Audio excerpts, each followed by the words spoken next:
Aga loomulikult lõpuks on alati võimalus, demokraatlikus ühiskonnas on kõikidel inimestel õigus oma ühiskond ka ära rikkuda kollektiivselt ja seda on tehtud läbi ajaloo, nagu me teame. Ei saa välistada, et tehakse ka seekord. Et sellega me pidime Kadriorus väga palju justkui olid need mitteliberaalsed sellised suundumused tundusid et kuskilt tuli abordi diskussioon ja väga veidrad diskussioonid meie ühiskonna jaoks, eks ole, mida loomulikult siin üldse ei olnud.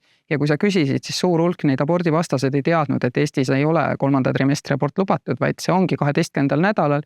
See on see, mille eest Ameerikas võitlevad abordiõiguste piirajad.